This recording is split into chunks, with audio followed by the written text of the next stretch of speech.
자, 지금 하고 있는 것은 새로운 의무이행 확보 수단입니다. 기타. 그래서 이제 과징금에 관한 문제도 많이 나오죠. 과징금은 어떻게 왜 하는 거죠? 원래 과징금 제도가 생겨날 때의 의도는 이제 사업자를 상대로 한 거예요. 사업자들이 그 허가나 인가받은 범위를 벗어나서 법령을 위반하는 형태로 부당이득을 취하는 경우가 굉장히 많습니다. 법을 위반하면 뭔가 부당한 이익이 발생하니까 법을 자꾸 위반해. 그러면 이제 그걸 이제 부당 이득을 국가로서는 그걸 가만둘 수 없으니까 과징금 제도를 만든 거예요. 그런데 오늘날에는 그런 의미보다 사업자가 법을 다소 위반했다 하더라도 당장 사업 정지나 사업 영업 취소를 시켜버리면 오히려 국민들이 불편해할 수가 있기 때문에 일단 영업은 계속하도록 하고 대신 금전적으로 제재를 가하는 제도가 바로 과징금이다 이거죠. 자, 그러면 5번 문제 보겠습니다. 5번 과징금에 대한 설명으로 오는 것은 1번 인허가의 처회 정지에 가름하여 과징금을 부과하는 것은 오히려 현행법상 많이 허용이 됩니다. 거의 대부분이 바로 이렇게 1번과 같은 경우에요. 허용됩니다. 2번 자 대법원 판례는 부과된 과징금 채무는 일신전속적이에요. 일신전속적이란 건 그 사람한테만 부과한다 그 뜻이야. 상속되지 않는다는 의미인데 우리 판례에 따르면 과징금 의무는 상속됩니다. 상속됩니다. 요게 아까 우리가 배웠던 이행강제금하고 다른 점이에요. 이행강제금은 본인에게만 귀속되고 그게 바로 일신전속적이야. 법을 위반한 사람이 사망을 하게 되면 그 상속인에 대해서는 다시 부과해야 됩니다. 근데 과징금은 그대로 승계되는 거예요. 일종의 채무이기 때문에 그렇습니다. 채무. 3번 과징금 부과 처분에 대해서는 비송사건 절차법이 아니라 그냥 행정소송법이라고 고쳐야죠. 행정소송법에 따라 항고도 아니에요. 항고도. 그러니까 과징금 부과 처분에 이의 신청하면 되고 그다음에 행정심판 청구하면 되고 행정소송을 제기하면 되죠. 4번 대법원 판례는 사업구역을 위반하였음을 이루한 과징금 부과 처분을 취소한 재결에 대해서 처분의 상대방이 아닌 제3자도 그 취소를 구할 법률상 이익이 있다. 아닙니다. 이 과징금 부과라는 것은 오로지 공익을 위한 것이에요. 공익을 위한 것이기 때문에 이건 반사적 이익에 불과합니다. 반사적 이익, 우리 공부한 지 오래됐네요. 공권과 반사적 이익을 구별할 때 반사적 이익에 불과한 경우는 소송을 제기할 수 없다고 했죠. 공권을 침해당한 경우만 가능한. 5번에 과징금을 부과할 건지 아니면 영업정지를 할 것인지 이건 행정청의 재량에 속한다. 이게. 굳이 영업정지 하지 않고 그냥 과징금만 부과도 적당하다. 그러면 과징금 부과가 됩니다. 그런데 이제 이런 얘기 있어요. 뭐 과징금만 부과도 사실 되는데 굳이 또 영업정지 처분을 해가지고 완전히 영업을 못하게 만들면 그거야말로 심한 경우죠. 350페이지로 갑니다. 350페이지의 7번 문제. 과징금 부과 처분에 의한 판례 내용을 옳지 않은 것. 공정거래위원회의 독점 규제 및 공정거래에 관한 법률 위반 행위자에 대한 과징금 부과 처분은 재량행위의 성질을 갖느냐. 이거 여러 번 나왔죠? 맞아요. 과징금을 부과할지 안 할지, 뭐 다른 처분을 할지 여부는 재량행위입니다. 여긴 안 나오는데 더 나아가서요. 과징금을 만약에 부과하더라도 얼마를 부과할 거냐 이야. 우리 법령에 보면 되게 법률에 과징금 어떠한 행위에 대해서는 과징금 1,000만 원 이하다, 2,000만 원 이하다 이렇게 돼 있어. 그러면 1,000만 원 이하의 범위 내에서 500만 원을 할지 800만 원을 부과할지 이건 또 재량행위의 성질을 갖게 되죠. 2번에 부동산 실권리자 명의 등기에 관한 법률 및 시행령상 명의신탁자 부동산 실명법상 명의신탁자에 대한 과징금 부과 처분 요건 또 기속행위의 성질을 가른다고 했어요. 자, 이렇게 기억하세요. 그 1번처럼 그냥 일반적으로 과징금 부과, 대개 과징금 부과는 바로 1번 지문처럼 독점규제법 이런 데 많이 있죠. 이제 경제 관련 조항들에 많이 있는데 대개 경우 전부 재량행위예요. 근데 예외적으로 요거 있죠. 부동산 실명법 이야기가 나오면 과징금은 부과하도록 돼 있어요. 반드시. 이게 뭔고 하니? 이 당시만 하더라도 부동산을 차명으로 갖고 있었던 사람이 많았습니다. 그래서 이걸 실명으로 전환, 실명 전환을 유도하기 위해서 만든 법이 부동산 실명법이고, 그 당시에 1년인가 2년 동안의 유예기간을 줬습니다. 그 유예기간이 지나도록 명의를 바꾸지 않으면, 명의 신탁자예요, 여기서. 과징금을 반드시 부과하도록 했단 말이에요. 그래서 그러한 경우는 이제 기속행위가 되는 거죠. 3번에 특별한 규정이 없는 한 신설회사에 대해서 분할하는 회사의 분할 전 법 위반 행위를 이유로 과징금을 부과하는 것은 허용되지가 않는다는 판례가 있었습니다. 회사의 분할 전 법 위반 행위를 이유로 신설회사에 대해서. 그 다음에 4번은요. 행정청이 과징금 부과 처분을 하였다가 감액 처분한 것에 대해서 그 감액 처분으로도 아직 취소되지 않고 남아있는 부분이 위법하다고 하여 다투는 경우 항고소송의 대상은 감액 처분이다.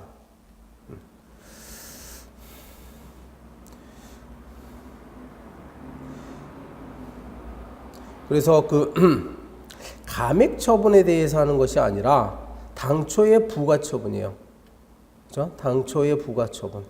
당초의 부과 처분을 상대로 해서 소송을 제기해야 되겠습니다.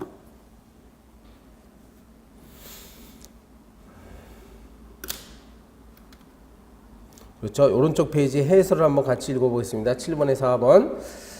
부과 처분을 한 후 부과 처분의 하자를 이유로 과징금의 액수를 감액하는 경우에 그 감액 처분은 감액된 과징금 부분에 관해서만 법적 효과가 미치는 것이죠.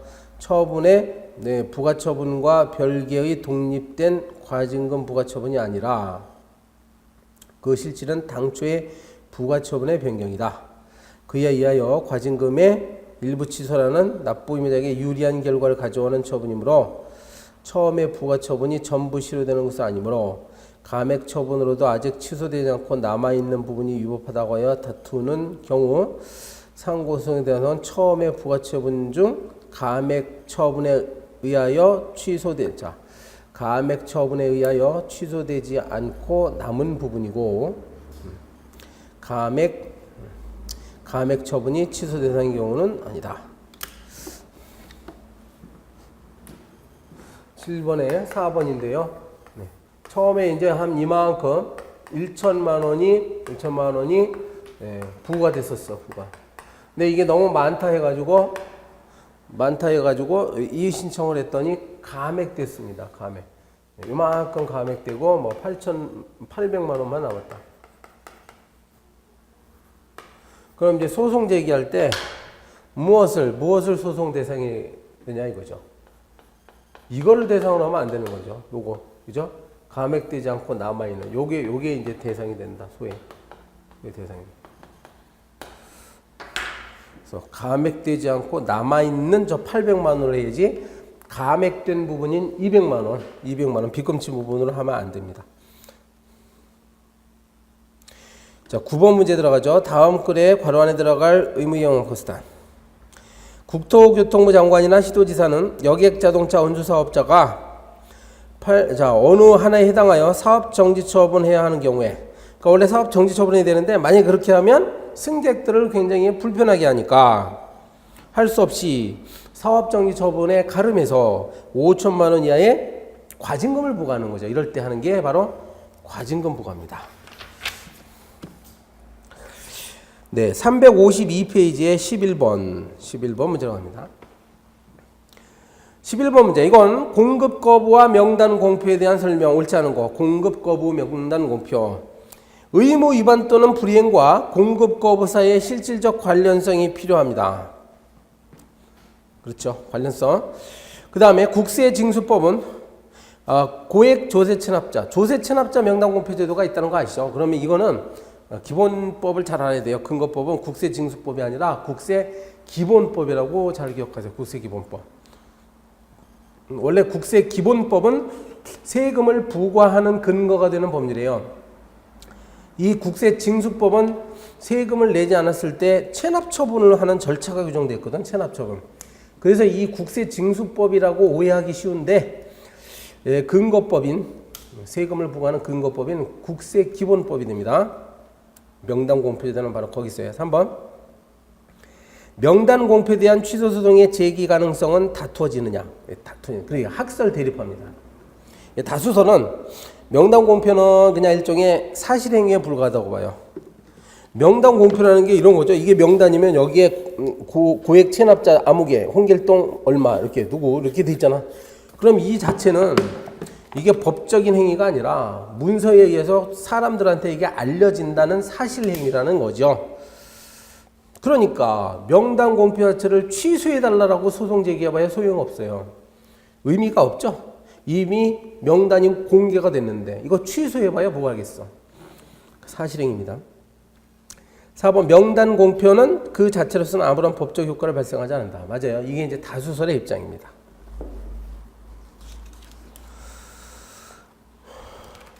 12번의 정답은 4번인데 왜 틀렸는지 아까 공부하셨죠? 12번에 4번. 현행 건축법이 뭐 전기, 전화, 수도 공급자, 자 공급 거부 제도를 두고 있다고 표현했는데 이건 아니에요. 몇 년 전에 없어졌습니다. 그리고 그 이유는 부당결부 금지 원칙에 위배될 소지가 있다는 논란 끝에 없어졌어요. 자 됐습니다. 그러면 이제 제5편 행정상 손해전보제도.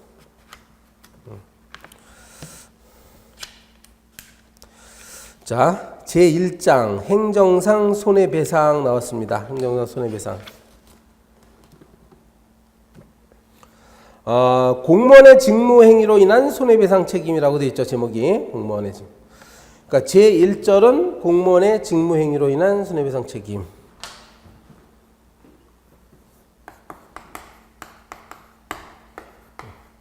국가배상법 그게 이제 2조 5조 이렇게 나누는데 여기 2조가 바로 현재 1절로 되어 있는 것이고 여기 이제 2절로 되어 있는 것이에요.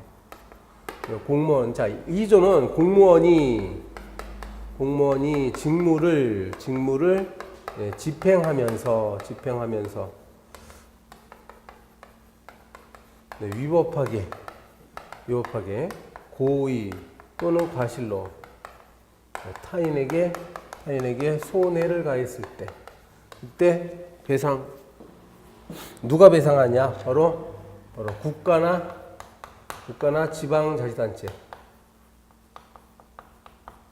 지방자치단체가 배상하는 겁니다. 그러니까 배상 주체. 자 5조는 영조물의 설치 관리상의 하자로 해서 타인에게 손해를 가했을 때 이 배상 주체는 똑같아요. 국가나 지방자치단체. 지금 2조와 5조의 공통점은 바로 누군가가 행위를 한 어떤 자가 있죠. 자 보겠습니다. 1번 국가배상에 관한 설명으로 오는 것은 처분의 위법을 원인으로 하는 국가배상 청구권은 그 원인 관계에 비추어 공권으로 보는 것이 판례의 입장이다. 국가배상 청구권이라는 것은 개인이 국가에 대해서 청구할 수 있는 거잖아요. 그래서 이 공권인 것 같지만, 그죠? 이게 지금 공권이냐 사권이냐 이렇게 보는 문제야. 그래서 우리 판례 입장은요, 국가배상법 자체가 민법의 특별법으로 봅니다. 사건으로 뭐야? 어떤 개인이 국가에 의해서 또는 지방자치단체에 의해서 손해를 받았다고 보고 손해를 받은 피해자가 가해자를 상대로 손해배상 청구하는 것으로 봐요. 그러면 이건 민법상의 불법행위 책임하고 비슷해. 그래서 우리 판례는 사건으로 본다. 실제로도 국가배상 청구 사건은 민사법원에서 처리를 하고 있습니다. 네, 저 서울의 서초동에 가면 서울중앙지방법원이 있는데 거기에 민사부가 있고 형사부가 있어요. 그러면 국가배상 사건은 어디에서 처리할 것 같아요? 민사부에서 처리합니다. 행정법원이 있긴 한데 행정법원에서 하는 게 아닙니다. 행정법원은 어떤 처분을 취소하는 그런 내용을 담고 있어요. 자, 1번에 2번 봅니다. 1번에 2번. 공무원의 부작위에 의한 개인의 손해 발생에 대해 국가배상 책임 인정되기 위해서는 공무원의 부작위 자체가 위법해야 된다. 맞는 거죠? 여러분 여기 직무를 집행하면서라고 되는데 여기에는 당연히 작위 또는 부작위가 다 들어가는 거야. 공무원이 어떤 일을 직접 하는 경우도 있고 당연히 그 다음에 이제 뭘 해야 되는데 안 하는 경우 있죠? 이것도 부작위도 들어가요. 그러니까 자기건 부작위건 간에 위법해야 되는 거 이건 맞는 거지. 그렇죠? 그래서 2번이 정답이네요. 3번 헌법은 배상 책임자를 국가 또는 지자체로 규정하고 있으나 국가배상법은 국가 또는 공공단체로 규정하고 있다. 틀렸어요. 지금 보면요. 요가 국가배상법에는 이렇게 되어 있습니다. 근데 헌법에는 국가 또는 공공단체라고 되어 있어요. 그러니까 정확히 구별해야 되죠. 헌법에는 국가 또는 공공단체. 헌법 29제. 그래서 그 위헌설이 좀 있어. 헌법에는 공공단체라고 했는데 법률에는 지방자치단체에 됐어요. 그러면 공공단체가 요 지자체보다 더 넓은 개념이지 않습니까? 그러니까 법률이 헌법보다 더 좁게 규정을 함으로써 국민의 권리를 보호하는데 미약하다 해서 위헌이라는 견해가 있어요, 사실은. 근데 아직 뭐 위헌 결정이 내려지거나 그런 건 아닙니다.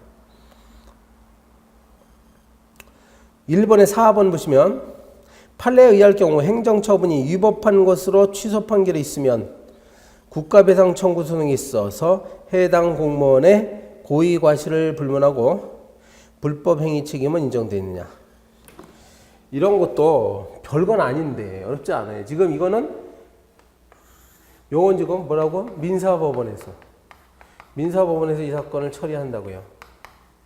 그 다음에요. 이쪽에 오면 이제 행정법원이 있습니다. 행정법원에서 다루는 것은 어떤 처분이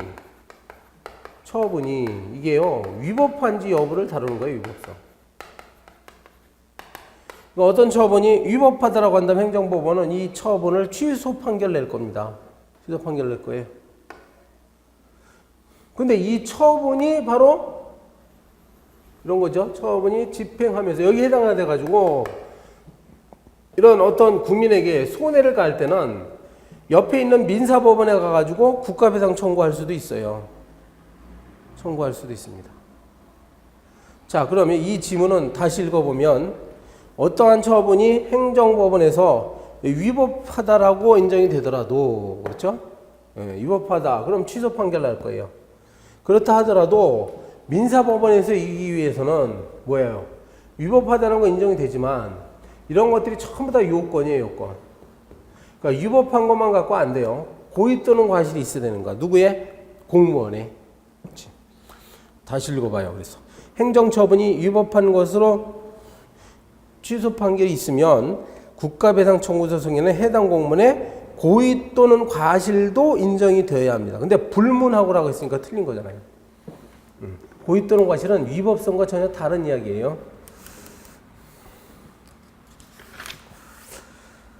자, 3번 문제 보겠습니다. 3번. 국가배상법상 공무원의 직무상 불법행위 책임의 성립에 관한 설명 중 옳지 않은 것은? 그러니까 국가배상법 2조죠. 1번 공무원은 자연인인 경우가 일반적 인자로 고치시고요. 자연인인 경우가 일반적이나 판례에 따르면 기관 그 자체도 이에 해당될 수 있습니다. 맞습니다. 여기서 말하는 공무원은 자연인, 사람. 근데 이제 그 사람 한 사람이 아니라 뭐 집단적으로 어떤 행정기관이 공동적으로 불법행위를 저지를 수가 있어. 그럼 그 기관 자체도 여기에 공무원에 속한다. 2번 헌병대 영창에서 요 2번 지문은 바로 요거에 해당하는 거예요. 부작위. 직무를 집행한다는 얘기는 직무를 하지 않았을 때도 문제가 되는데요. 바로 이거죠. 헌병대원들은 영창을 이제 관리하면서 죄를 짓고 영창에 들어온 군인들이 탈주하지 못하도록 막아야 됩니다. 민가에 침입해서 탈주하도록 방치하는 바람에 민가에 침입해서 민간인들에게 손해를 끼쳤어. 그럼 이 얘네들은 이제 헌병대가 잘못한 거니까 국가는 손해배상 책임을 져야 된다는 것이 우리 판례입니다. 틀렸고요. 3번. 판례와 통설은 공무원의 행위의 외관을 객관적으로 보아 직무행위라 보일 때는 실질적 직무집행 여부 또는 행위자의 주관적 의사와 무관하게 직무집행이라고 봅니다. 맞습니다. 요거 직무를 집행한다는 말, 여기에 대해서 또 중요한 말이 나오죠. 여기 바로 뭐냐면 외형설이다 이거야. 도대체 직무를 집행한다는 말이 뭘까 하면 그 직무집행을 실제로 하는 것뿐만이 아니라 직무집행과 관련이 있는 어떤 부수적인 행위를 하더라도 그것이 외관상 직무를 집행한다는 것처럼 보일 때, 그럴 때 이 피해, 손해를 본 이 사람은 국가나 지자체를 상대로 손해배상 청구할 수 있습니다. 외형적으로 실제로 어떤 사람이 자기의 권한을 행사하지 않더라도 외형적으로 봤을 때 이게 공무원이 직무를 집행하는 것이라고 본다면 괜찮아요. 예를 들어서 우리 판례에 따르면 군인이 운전병이 아닌 군인이 군복을 입고 트럭에 앉아서 운전을 한다. 그럼 보통 사람들이 봤을 때 저 사람은 운전병이구나 이렇게 생각하기 쉽죠. 그러면 이제 국가가 배상 책임을 진다는 거예요. 이게 바로 외형설입니다. 따라서 다시 읽어보면 3번에 3번. 외관을 객관적으로 봐 직무행위라 보일 때는, 즉 외형설에 따를 때는 이 사람이 실질적으로 직무집행을 했는지 여부나 아니면 행위자가 그 공무원이 자기가 주관적으로 나는 직무집행을 한 것이다 아니다 이런 생각과는 무관하게 무조건 직무집행으로 봅니다. 그리고 이러한 외형설은 누구를 위한 것이냐, 바로 피해자의 권리를 확대하기 위해서 이렇게 봐요. 네, 3번. 재량권 남용이나 일탈에 이르지 아니오고 단순히 재량권을 부당히 행사하며 불구한 것은 위법 아니죠. 그렇지? 부당한. 여기 지금 위법 얘기하는 거예요, 위법. 재량 행사도 여기 들어가죠. 이 재량 행사도 이 직무에 속하는데 재량 행사를 위법하게 했어야 돼요. 재량 행사를 님이 일탈하거나 남용했을 때 우리는 위법이라고 하지. 단순히 재량권을 좀 부당하게 행사한 건 아직 위법한 정도에 이르지는 않습니다. 그냥 부당할 뿐이죠. 5번은 고의과실은 당의 공무원을 기준으로 판단해야 할 것이지 국가 등의 당의 공무원에 대한 선임 감독상의 고의과실을 기준으로 판단할 건 아니다. 네, 이 고의과실은 누가 저지른 고의과실이라고요? 당의 공무원이 그랬다는 거야. 당의 공무원이 일단 뭘 잘못해야 돼요. 그래야 국가가 책임진다는 것이지, 국가가 이 공무원을 관리 감독하는 데 있어서 고의과실이 있었다는 얘기가 아니라는 얘기입니다. 그 당의 공무원 자체가 뭘 일을 잘못했어야 돼요.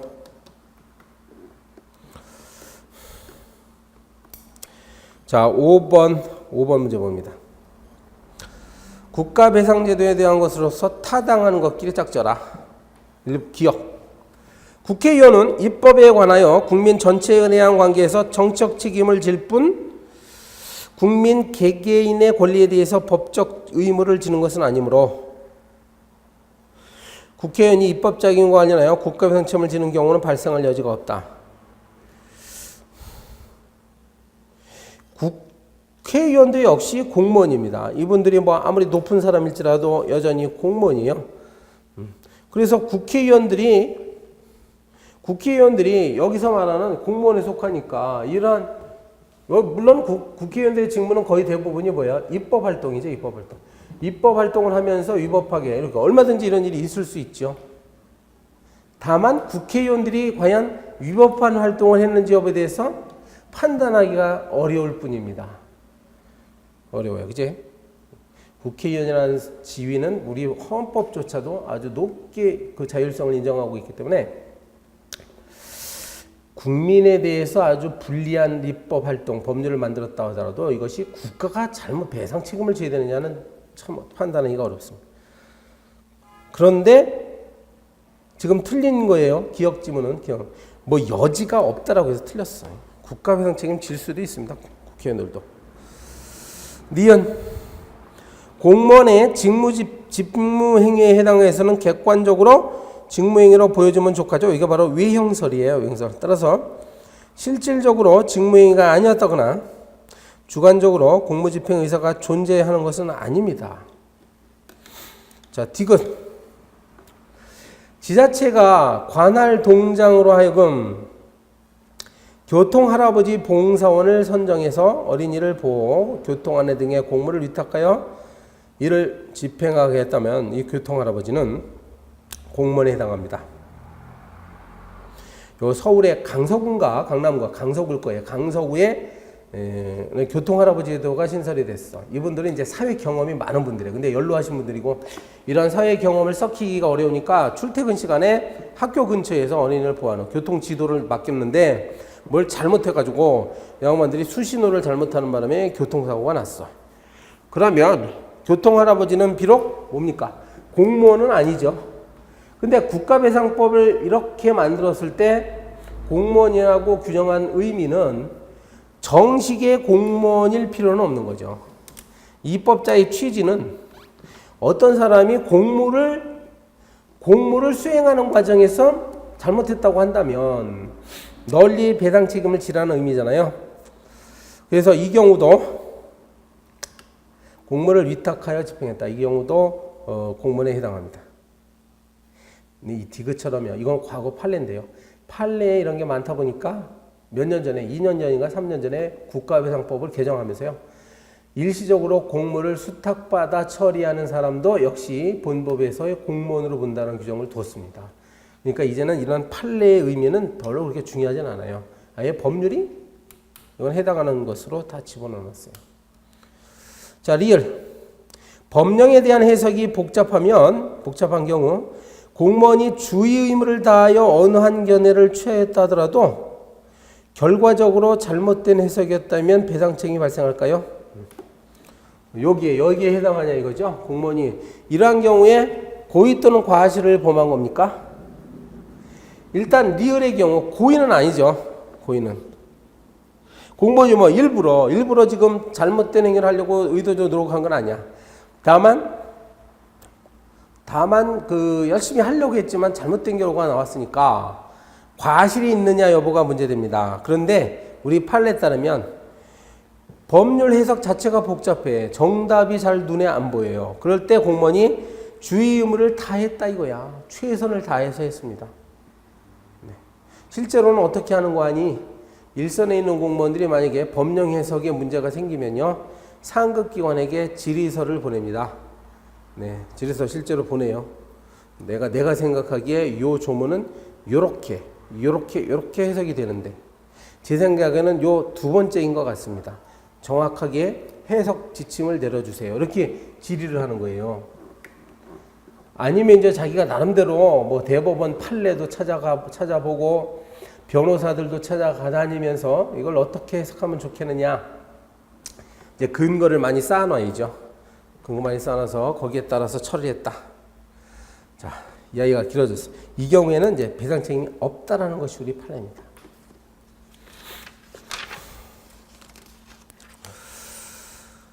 네, 7번 문제 보겠습니다. 360페이지에 7번. 국가배상과 관련한 판례의 태도로 옳지 않은 것은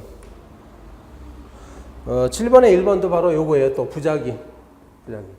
공무원들이 마땅히 법적으로 어떤 의무가 있어서 해야 됨에도 불구하고 하지 않았을 때 그때도 이제 문제가 되는 거예요. 이조는 부작위.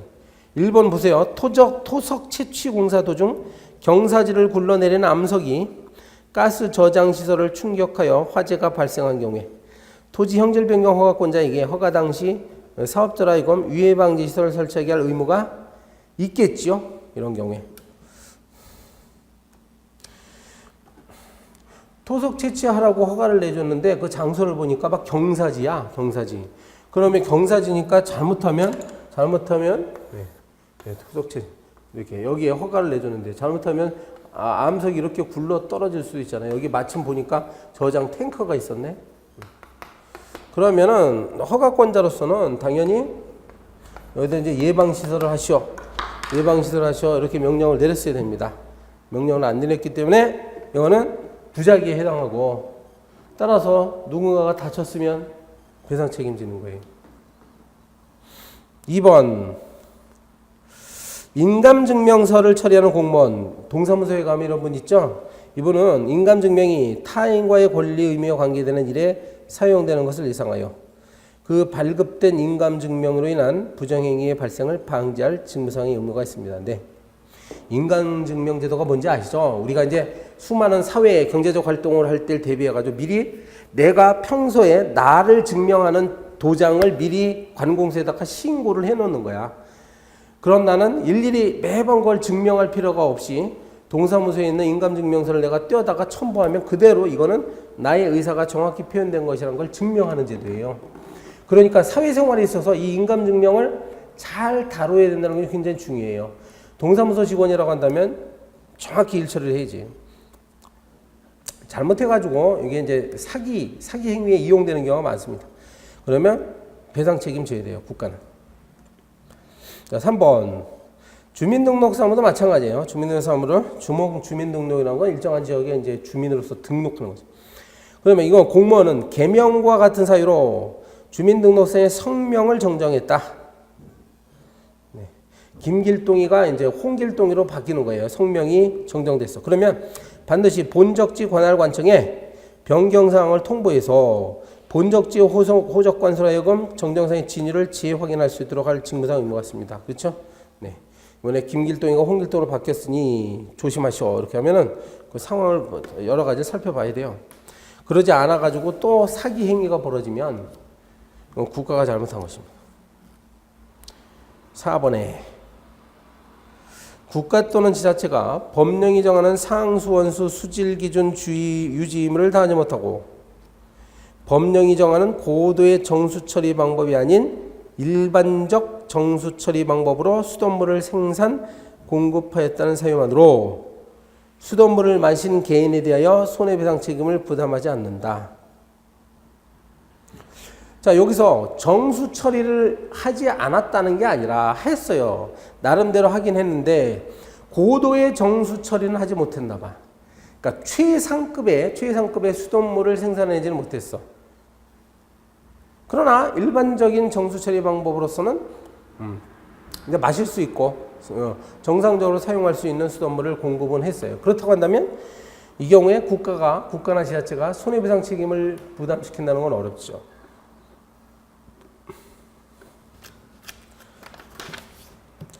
9번 문제 봅니다.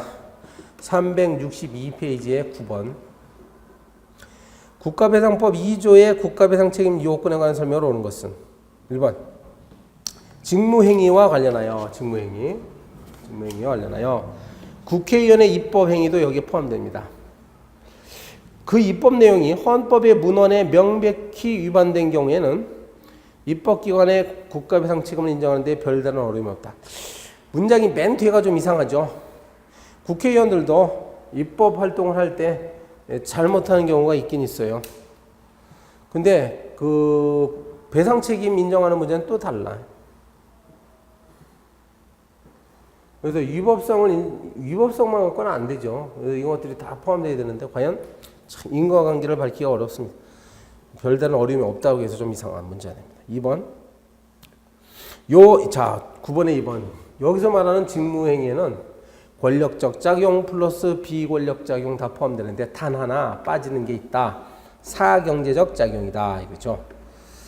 읽어보면 직무행위의 범위에는 원칙적으로 공법상 권력 작용을 중심으로 하여 공법상 비권력 작용을 포함하는 것이므로 여기까지 맞아. 근데 준법률 행위자 행정행위나 사실행위, 부작위는 포함되지 않는다. 아니라고요. 이런 것들이야말로 다 포함되는 거예요. 이런 게 빠지면 이런 게 바로 행정작용이지. 3번 해당 공무원이 관계법규를 알지 못하거나 필요한 지식을 갖추지 못하고 법규의 해석을 그르쳐서 행정처분을 하게 되면 그때는 고의 또는 과실이 있다고, 특히 과실이죠. 과실이 있다고 볼 수 있습니다. 여기 아까 앞의 문제와 한번 비교를 해보면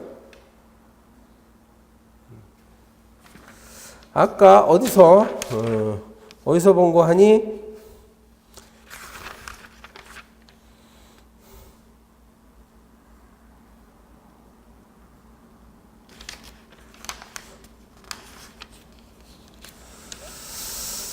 금방 눈에 안 띄네요. 아까 이런 거 있었죠.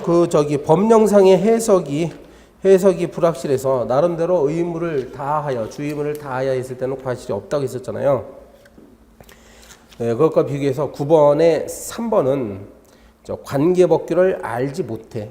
이거 법령 해석이 복잡한 것도 아니고 아무튼 법규를 알아야 됩니다. 법을 집행하는 공무원이라면 법규를 알아야 되는데 알지 못하고 그래서 필요한 지식도 없고 이건 잘못한 거지. 이때는 과실이에요. 그러니까 아까 앞에서 있었던 그 지문하고 이거하고 혼동하면 안 됩니다.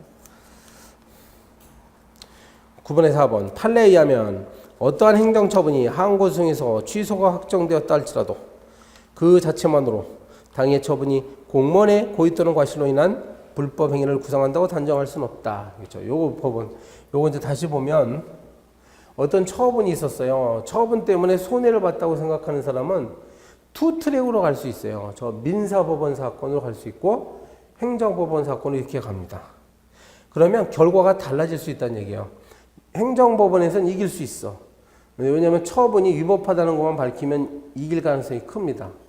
근데 민사법원에서는 좀 어려워요. 요건들이 위법성만 갖고 안 되고 이런 것까지 처음 입증해야만 이기기 때문에 어떤 사건은요 행정법원에서는 이겼지만 민사법원에서는 질 가능성도 있습니다. 자, 그래서요 저 지문은 행정법원에서 그 처분이 위법하다 해서 취소됐다고 해서 이것이 곧바로 고의 또는 과실을 구성한다고 할 수 없다. 아시겠죠?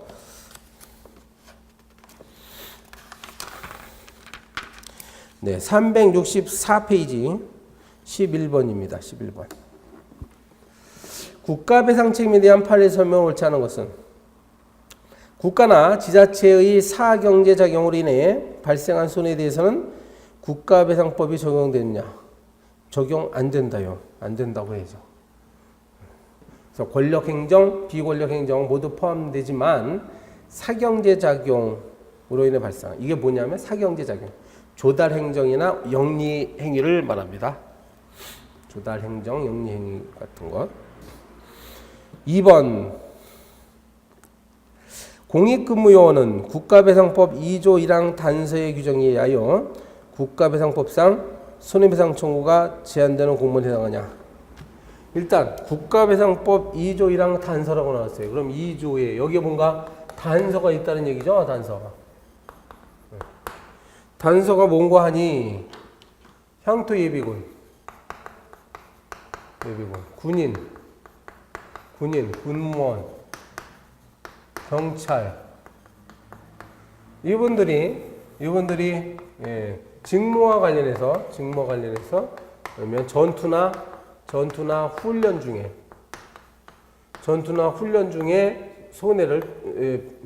피해를 입었을 때는 이제는 국가배상 청구를 할 수가 없도록 되어 있습니다. 물론 플러스 다른 어떤 보상을 받고 있을 때, 다른 보상을 받고 있을 때는 국가배상 청구를 별도로 할 수 없도록 되어 있어요. 이게 바로 뭡니까? 이중배상 금지 조항이죠. 이중배상 금지 조항. 그런데 여기 지금 법률에 명시되어 있는 사람은 4사람밖에 없죠. 예비군, 군인, 군무원, 경찰. 그러면 공익근무요원은 뭐냐 이거야? 이건 이제 판례사안입니다. 11번에 2번 공익근무요원은 판례사안이고 우리 판례는요. 공익근무요원은 저 4사람 저기에 속하지 않는다라고 봤어요. 뭐 군인도 아니라고 봤어. 물론 병역을 이행하는 사람인데 우리 판례에 따르면 군인이 아니에요. 그래서 제한되는 공무원에 해당한다가 아니라 해당하지 않는다. 이 말은요. 만약에 공익근무요원이 전투나 훈련 중에 다른 공무원에 의해서 다쳤다. 그럼 이 사람은 다른 보상을 받고 있다 하더라도 국가배상법에 따른 국가배상 청구도 동시에 할 수 있게 됩니다. 이중배상금지에 적용되는 게 아니에요. 11번에 3번. 민간인과 직무집행 중인 군인의 공동불법행위로 인하여 직무집행 중인 다른 군인이 피해를 입었다. 그러면 민간인이 공동불법행위자로 부담하는 책임은 공동불법행위 일반적인 경우와는 달리 모든 손해에 대한 것이 아니라 귀책부율에 따른 부분으로 한정된다는 것이 대법원의 입장입니다.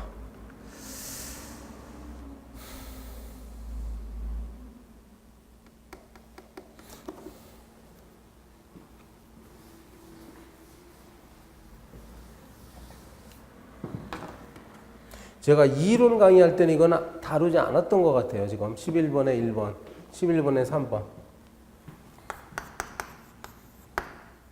이른바 공동 불법행위. 공동 불법행위 책임과요. 그 다음에 이중배상금지가 두 가지가 조문이 막 이게 지금 결합되어 가지고 복잡한 어떤 사안이 발생했습니다. 이게 뭔가 아니요. 여기 이제 민간인이 여기 타고 있었고, 민간인이 운전하는 거예요. 네, 이쪽에도 또 뭐 차가 있다고요. 군용 트럭이 있는데, 여기에 군인 A, 네, 군인 B가 있습니다. 그럼 얘네들이 꽉 뭐 부딪혀가지고 여기 사고가 나, 충돌해가지고 사고가 났어. 그래서 이게 피해자가 발생했는데, 피해자가 누군가 아니, 이 사람이에요, 이 사람. 이 사람이 피해입니다, 피해자. 가령 뭐 1억 원어치 피해를 입었다. 그럼 여기에 지금 고용주로서 국가가 있단 말이야, 국가. 근데 과실 비율은, 과실. 요 군인 A는 40%. 예, 민간인은 이제 60%라고 합시다. 그럼 1억이면 원래 60%니까 이 사람은 6천만 원. 6천. 네. 그 다음에 요 사람, 군인 A는 4천만 원을 물어줘야 되는 것이 원칙이죠. 원칙이야. 그런데 이제 대개의 경우, 요 군인은 이제 돈이 없어. 일단 민간인은 무슨 보험에도 들고 있잖아요, 보험회사가 있으면, 보험회사를 통해가지고, 이걸 전부 보상을 해줍니다. 배상이라고 했죠, 전부 배상. 그러면 1억이 갔다 이거야. 여기 갔다. 그러면은 이 사람 입장에서는 뭐예요? 6천만 원만 자기가 잘못했는데 1억을 줬으니까 나머지 4천만 원에 대해서는 뭔가 억울하죠. 4천만 원을 받아야 되겠다, 이거. 받아야 되겠다 해가지고 이렇게 청구하는 거죠. 이렇게. 이른바 구상권을 행사합니다. 얼마에 대해서? 4천만 원에 대해서. 왜냐하면 당신이 고용하고 있는 요 군인이 잘못해가지고 내가 1억 원을 다 물어줬으니까 요 사람이, 당신의 사용자인 요 사람이 잘못한 4천만 원에 대해서 나한테 달라, 이렇게 청구하는 거예요. 그럴 때 국가가 뭐라고 답변하겠습니까? 국가는 바로 이중배상금지 조항을 얘기한 거죠. 이 사람들이 지금 직무 수행 중에, 그러니까 전투나 훈련 중에 이런 일이 벌어졌다 이게야. 그러면 피해자는 국가를 상대로 국가배상 청구할 수 없다는 거죠. 이중배상금지가 아까 봤듯이. 할 수가 없습니다. 할 수가 없으니까 당연히 군인 A도 배상해 줄 필요가 없다. 4천만 원에 대해서 배상해 줄 필요가 없으니까 나도 역시 배상해 줄 필요가 없다. 따라서 요 4천만 원에 대해서 내가 갚을 수 없다. 이렇게 버티는 거죠. 네. 지금 여기 봤던 게 지금 이러한 논리가 바로 대법원의 논리였어요. 그러니까 대법원은 바로 이중배상금지조항을 들어가지고 이러한 경우에 국가는 배상 책임이 없다라고 얘기했습니다. 근데 좀 이상하죠? 이중배상금지조항의 취지를 이런 식으로 확대하면 괜히 군인도 잘못해가지고 민간인이 손해보는 그런 사례가 발생해. 따라서 나중에 이제 비슷한 사건이 벌어지는데요. 또다시 비슷해요, 유형은. 근데 이제 헌법재판소에 이번에 갔어. 근데 헌법재판소에서는 이때는 구상해줘야 된다. 네, 구상 의무를 인정합니다. 인정하는 거야. 구상 의무를 인정해서 배상해주라는 거예요. 왜냐하면 이 헌법재판소는 아시다시피요, 국민의 기본권을 다루는 곳이잖아요. 국민의 재산권. 저 민간인이 민간인의 그 4천만 원이잖아. 4천만 원이란 재산권을 보호해준다는 의미에서 구상 의무를 인정합니다. 4천만 원 주라 이거야. 국가는 민간인에 대해서 4천만 원 주라. 그랬더니 나중에 이제 대법원이 다시 뭐 헌법재판소가 이렇게까지 얘기하니까 처음에 대법원은 이제 전액 안 된다고 그랬잖아. 전액 안 된다. 그래서 이 자신의 입장을 고수할 수가 없으니까 바로 대법원이 이제 변경된 판례를 얘기해요. 변경. 이렇게 얘기해요. 이렇게 지금 보시면 11번에 3번이 바로 요거 11번에 3번 있죠. 요게 바로 대법원이 나중에 변경한 판례예요. 두 번째 줄 다시 읽어보면 민간이 공동불법 행위로서 부담하는 책임은 공동불법 행위의 일반적 경우와 달리 모든 손해되는 것이 아니라 귀책 비율에 따른 부분으로 한정된다. 즉 민간인은 60%가 귀책 비율이니까 60%만 물어주라는 얘기예요. 60%만 물어주라. 60%만. 그런데 저 사람은 60%를 초과해서 물어줬기 때문에 자기가 갚지 않아도 되는 빚을 갚은 꼴이 돼버린 거야. 그러니까 저 4천만 원에 대해서는 어느 누구의 책임도 아니에요. 그러니까 민간인의 책임이 아닌데 자기가 자기 책임이 아닌데 자기가 4천만 원을 배상해 놓고 여기에 대해서 국가에 대해서 구상권 행사하면 안 된다는 거죠. 결국은 역시 인정을 안 해야 됩니다. 인정 안 합니다. 이제 대법원의 종래 판례나 변경된 판례 모두 저 그 구상 의무 있죠? 국가의 구상 의무를 인정하지 않아요. 4천만 원에 대해서. 다만 논리가 달라졌어요. 논리가 달랐어요. 옛날에는 공동불법 행위 책임이라는 것은 연대 책임이기 때문에 연대 책임에서 민간인도 1억 원을 줄 수 있다고 봤어요. 그렇지만 이중배상금지에 의해서 국가가 배상할 필요가 없다겠고 이거는 그 각자의 귀책 비율에 따른 배상 범위로 한정되므로 민간인이 6천만 원을 벗어난 4천만 원에 대해서는 배상 의무가 없는데 배상했으니까 여기에 대해서는 또 국가에 대해서 구상권 행사할 수 없습니다. 아시겠죠? 요겁니다. 제가 이론 시간에 너무나 복잡한 거기 때문에 이론 시간에 안 했습니다만 여기 문제가 객관식 문제가 나왔길래 한 거예요. 자, 11번에 4번. 요건 아까 했죠? 법령의 해석이 확립되기 전에 어떤 한 사설을 취하여 업무를 처리한 것이 결과적으로 위법하게 되어 그 법령의 부당 집행이라는 결과를 빚었다 하더라도 요건 아무튼 법령의 해석이 확립되기 전이었으니까 나름대로 최선을 다했으면 이 사람은 공무원이 과실을 범하는 것은 아닙니다. 네, 요 지문하고 항상 구별할 게 뭐라고? 네, 법률을 알지 못하여 그런 거야. 관계 법규를 제대로 알지 못한 상태에서 처리를 했다. 그럼 당연히 이거는 과실이 있는 거지요. 과실. 네, 이런 차이가 있습니다. 여러분, 국가배상법은 아직 문제가 많이 남았습니다. 지금 2조를 한참 하고 있는 중이었는데 오늘은 여기까지 하고 다음 시간에 이제 계속 합니다. 국가배상법 오른쪽 페이지부터 해서 그렇죠. 자, 오늘은 이만 마치도록 하겠습니다. 고맙습니다.